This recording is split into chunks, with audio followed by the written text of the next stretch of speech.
Hey guys, it's Shannon from Get Fed. I just wanted to go over some things. Three sort of ways you can tell whether or not you're dating someone with a personality disorder. I came across this because this is highly interesting to me. It's always been highly interesting to me. I have a psychological study background. And so that's always been fascinating to me. But I'm going to give you like three sort of ways, some are questions that you can ask a person to see if they have a personality disorder or not. Because a lot of the times people with personality disorders are not aware that they actually have the personality disorder. Now, I'm not telling anyone to go and be a psychiatrist or psychologist, anything. But if you have strong speculation and things like that, that the person you're dating could be suffering from that, like they tell you they're in therapy. I've had plenty of people tell me, oh, I'm in therapy, or I've had people tell me, or just whip out like the pills right then and there. They've got like their antipsychotics or whatever right there and there. Now that's when you can suspect, that is my experience, that you can suspect that they have some sort of personality defect, if you will. And so I'm going to give you the first question that would help you to kind of better go down that list of whether or not this person could have a social personality disorder. And then we'll be going over reasons why you probably don't want to deal with people with personality, or the reasons why you should, because we should keep in mind that people with personality disorders are not like, they're not aliens or anything. I mean, well, they're not bad people or anything like that. So they're just people who process trauma. They process things differently and at different rates than people, opposed to people who have positive. They have a positive attributes in that, and who are mentally and socially healthier with their personalities and things. But the first question you can ask this to pretty much anyone. And the question is, you can ask a person, is there anything in their life that they would feel that they could do differently? Now, you can ask that question just like that, or you can ask another question. Or you can ask that sort of type of question. You can come up with a different question or however, but it has to have those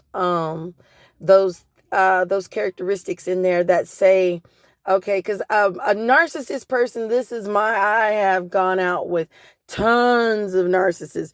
They will never tell you there's anything better that they could have done in their life, because they have already done everything they need to do. There's nothing wrong with them. They're fine. And that is a narcissist for you. And they are not shy about telling you that. And narcissists, when you're talking about anything emotional, they will kind of black out, or they will kind of just not even know about. They will just kind of like throw it under the rug, not even paying too much attention to it, and things like that. And so that's like for narcissism. But just because they answer those questions like that does not mean, that they are a full-fledged narcissism. Again, you would need, some sort of a psychiatrist for that kind of diagnosis and things like that. And again, they're not going to go in to get that because, but if you're dealing with a fearful avoidant, it could also be a fearful avoidant. Questions or things you can do with the fearful avoidant is also they don't like to answer questions about things that could make them vulnerable. They always kind of leave you at a surface distance because of the lack of trust and the fear of rejection. And they also have a fear of being fooled, or just generally it's not, being humiliated in some way, and everything. So, and then again, if a fearful avoidant, those are lesser. A fearful avoidant can be worked upon as opposed to a full-fledged narcissist, where narcissists are incapable of empathizing with people. It's just because they just their brains don't get it. It's due to trauma, lack of hugs. Just someone did not give them the attention or whatever that they needed. And so I've been noticing a lot of patterns. And so another question you can kind of ask, or you can kind of barrel down, is whether or not how the person reacts to people around them. I would not suggest doing these kind of you should always do these kind of observations when you're first dating a person. I know with online dating that a lot of these people, there are narcissists. There are people out there who are wanting to take advantage of people and who are less than desirable. These people, not physically or anything, just less than desirable. But people with fearful, avoidant personalities will tend to not be, they won't be very opinionated. Thank you. They won't be very opinionated when you're asking. They always keep things at a surface level because they'll feel you're rejecting them. So you want to stay away from, when you're dealing with a fearful, avoidant. Again, you have to kind of notice patterns after a while of the person being a fearful avoidant, or not being so good in not so good in social interaction settings. And it could just be with you and that person, or it could be with like a group of people that they don't like to interact, or they're proclaimed socially awkward. Again, there's nothing wrong with these people. I mean, there's nothing I'm not saying that they're bad people. They're by no means bad people. Well, I don't know.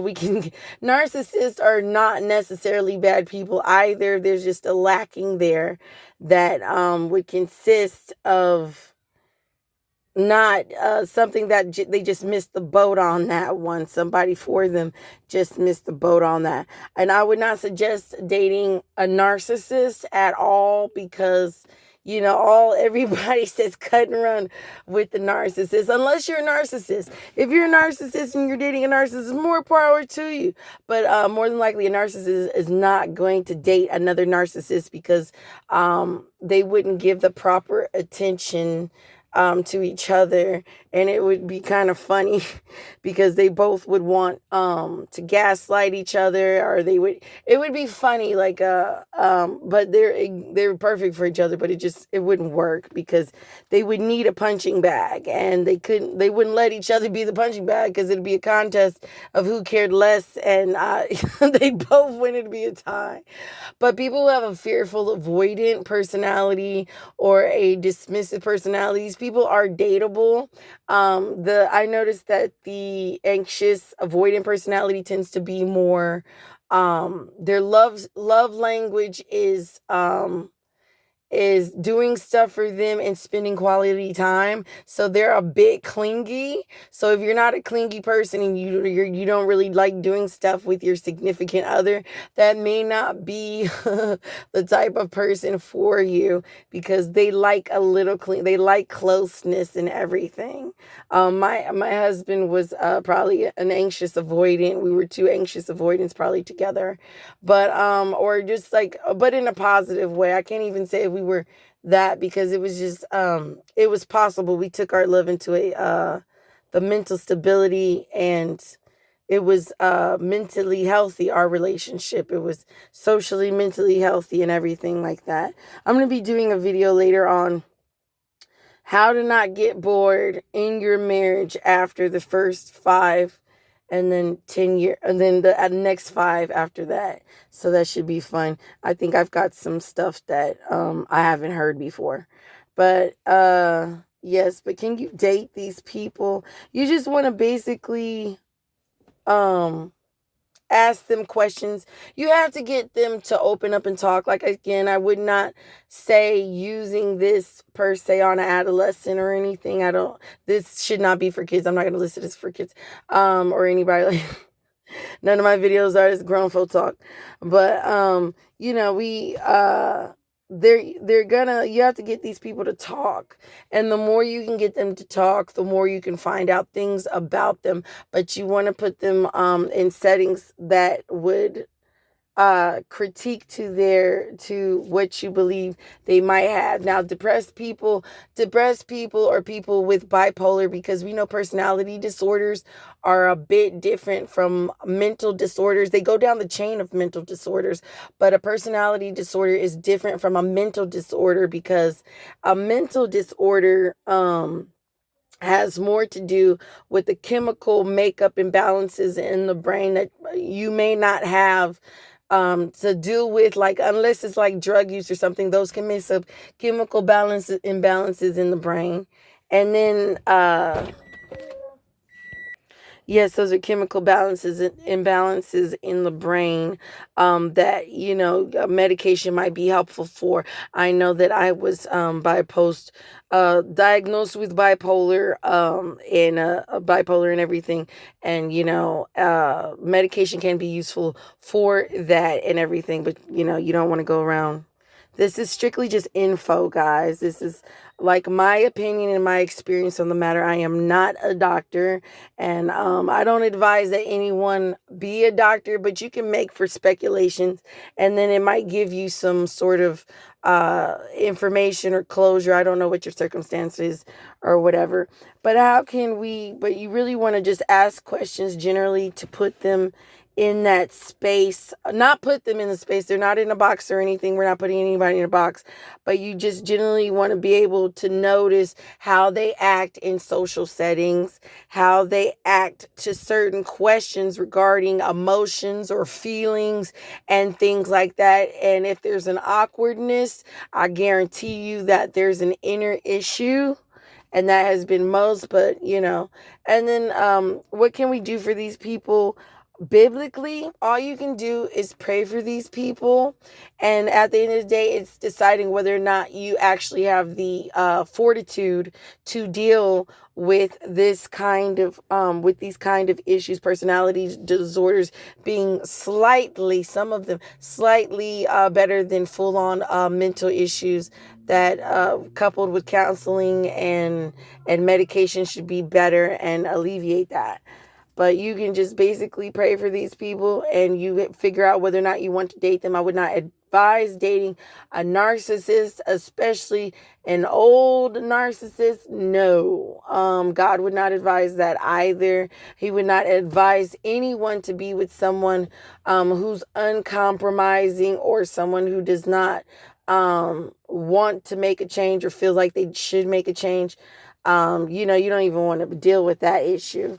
But, you just have to deal with your fervent prayers, and always pray for your enemy or people who disregard you and everything. But when dealing with these people, you want to let these people know that you're here for them. You want to set boundaries. You want to reaffirm those boundaries. And it's just really up to you.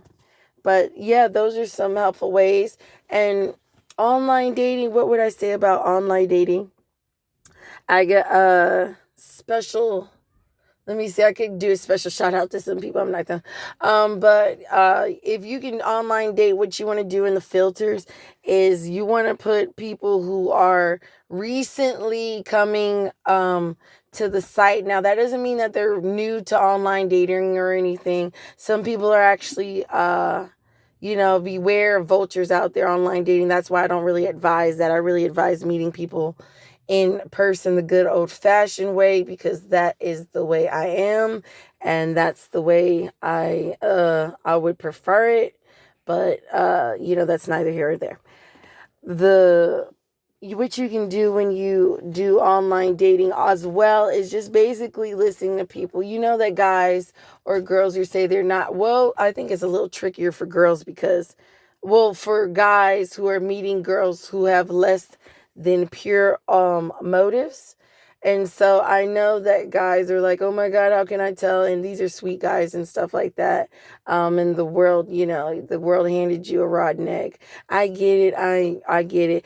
Same with women. I'm not trying to say anything. Just decent people who've been abused and who've been taken, they've been abused and everything. So they just really have a hard time dealing. We of course want to ask ourselves whether or not we are even ready to date. If you have a boo-boo look on your face every time a man walks by or a woman walks by, you may not be ready to date. If you are having issues with dealing with yourself or a personal issue such as money or anything, you may not be ready to date. It's a whole grip like that. But I just wanted to come by, and so that's pretty much it, I believe. It's just all you can do is pray for these people. Don't alert them that they have that you believe that they have any of these issues or anything. You can just observe these for yourself. Don't go, acting like everyone's a nutbag, right? So we never want to do that, but we can also we can speculate to gain everything. So I mean, to gain knowledge. I love knowledge. So yeah, I'm going to be doing some Hindu talk later. I'm trying to see how I'm going to formulate that. But thanks for listening, and I hope that was helpful. Please like or subscribe if you haven't. Thanks. Okay, bye.